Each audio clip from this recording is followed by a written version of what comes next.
I guess we'll go ahead and move on because I want to talk about what's happening over in Canada right now. I'm not sure if you Which heard. Do what? which thing? There's a lot. I They know. they keep trying to convince people to kill themselves. Yeah, what was it? One of them, like, what was it? A doctor in Canada, like, gave a vaccine to someone and they received a vaccine injury where they became paralyzed and said, "Well, I'm really sorry about it, but I can make it up to you by just, helping you through assisted suicide." Yep. That was the most recent Canadian thing I saw. Absolutely insane. Hey, we can't help your injuries you sustained while you were in the military, but have you thought of suicide? Uh, it, Futurama. It's a suicide boost from Futurama. Yeah, we forced you to get the clot shot, and it did damage you incredibly. So we're not going to pay you anything. We're not going to make up for it, but we will kill you. Yeah, isn't that a good way to make up for their mistake? We No, won't no. charge you extra for that. This totally different, and frankly, actually might be almost worse in some ways. So their new Online Harms Act Oh includes man, I possible forgot about life this. imprisonment for hate crime offenses. And mind you, hate crime offenses encompasses also hate speech in Canada. So the interesting about this one was Trudeau's government tabled Bill C-63 Monday entitled the Online Harms Act. At late afternoon news conference, Federal Minister of Justice and Attorney General Arif Verini advertised the legislation as a way to create stronger online protections for children and better safeguards for everyone in Canada from online hate and other types of harmful content. I love how they lead with the children aspect first. Mostly because this is the same side who wants to castrate children just because they say they don't think they feel right in their own body. Yep. So Women, this children, and minorities to be hardest hit. That's always the headline from the left. it's just it's a bit, and again, of course, they slide that in there to make you kind of ignore the rest of the bill.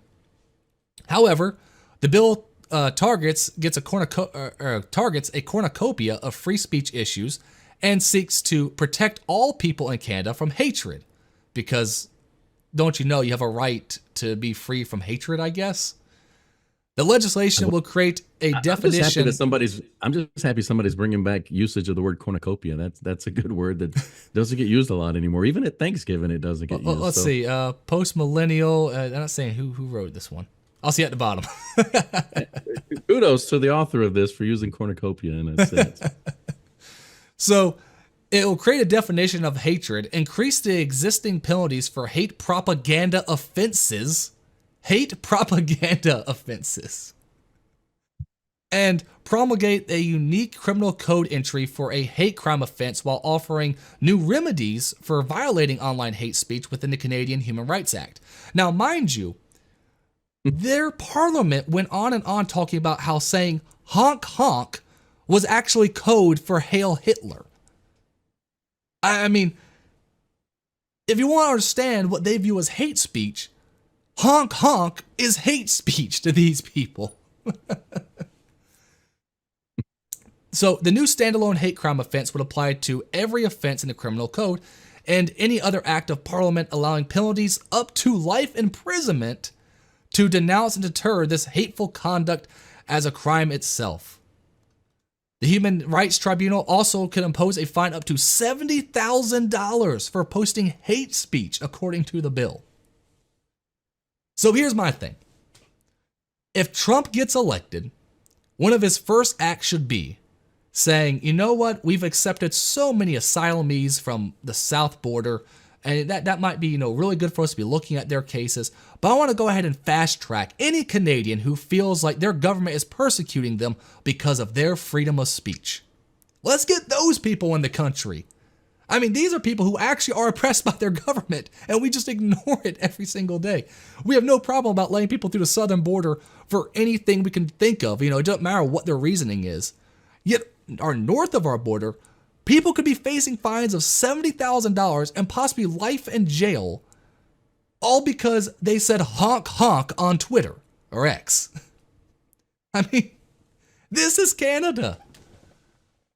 Jordan Peterson had a couple of good. What do we call them now? Are they X's or are they? Do we still say tweets? But he had a couple of good ones over the last couple of days about this and the jeopardy that it could put him in and his cohorts. But he's facing re-education as it is, but before this particular version is passed. I try to see. I'm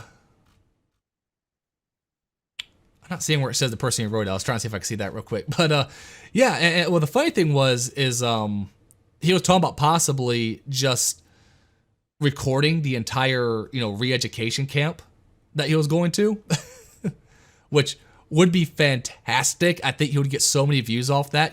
He talked about this before. It's really great when you can start monetizing their hatred of you. And for a while there, he was really monetizing their hatred. I forgot how much he was getting in donations. What was it he was on? The one that Patreon. kicked him off of it. Patreon. Yeah. It was over $100,000 a month. I know that. I think in some cases it was almost close to $1 million. The dude became rich as can be off what he's been doing, and it all started because he said no to hate speech, like the hate speech bill that was being passed back then. So he was calling this out back then, and people say he was crazy. He was crazy. In fact, he was on a news. He was on like whatever the Canadian news network is. I think it might just be Canadian News Network, but he was on there and he was having this debate, and they were saying, well, people aren't really going to be jailed for what they say. And it's like, here it is now. We are here. They're talking about life imprisonment. They're talking about $70,000 fines. And even he pointed out to him, because they said, well, they're not talking about imprisoning you for your speech. They're talking about just fining you. And he says, well, what happens when I don't pay the fine? What happens then? Well, of course, then they're going to imprison you, right? Because as actually, I don't know how I'm blanking on his name. The great philosopher Penn Jillette once said, every law has to be enforced through the barrel of a gun. It doesn't matter how minor the law is. At the end of the day, someone will hold a gun to your head and say, obey me or not, or obey me or else. And there is a lot of truth in that, even though that dude is heavy libertarian. Are we going to say libertarian or leftist with Penn these days? I think he's more left. He's definitely socially a leftist, but his leftism at least comes from the aspect of ultimate freedom in a way. Like he doesn't care, I think, about like the drag show stuff and things like that, mostly because he just doesn't think the government should outlaw almost anything, which I can actually kind of respect that stance, disagree with it. But I can at least respect that stance because it's consistent and has some line of logic to it as well. This particular bill in Canada is incredibly dangerous. It's terrible precedent for the Western world, and it's exactly the way a lot of Western quote unquote democracies are trending. And this is it started where it did, and we said this is a slippery slope. How many slippery slopes are we going to call out and not stand our ground on and say no more, never again? This is enough. I mean, I think right now it's no longer a slippery slope. I think what it is, we've fallen off the cliff and we're just like hitting those ridge lines as we're going down. We're like stopping for a brief moment, going, "Oh, look at that," and keep going.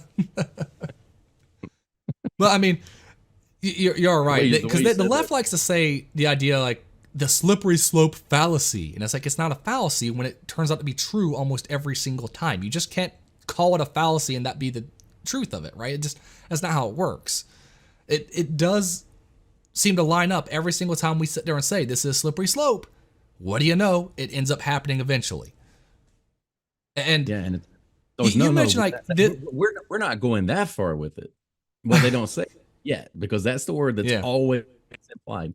They don't say it out loud, but always implied. I think in a lot of their minds, they really don't think they will go any further than it. It's just that, the whole joke is they're NPCs. They're just like random characters in video games. They just go on with whatever they're programmed to go along for. And because I've known so many people who, I said to them, it'll be a slippery slope. And they went, no, we're not going to go that far. That's not the case. That's not just absolutely stupid. I totally disagree with that. And then what do you know? Once CNN and MSNBC told them, hey, no, this is actually good. We should go this far. They then got reprogrammed basically and said, no, they're right. We should go this far after all. I don't think when they're saying that they're exactly lying all the time. It's just that they have no critical thinking skills and just go along with whatever they're told, basically.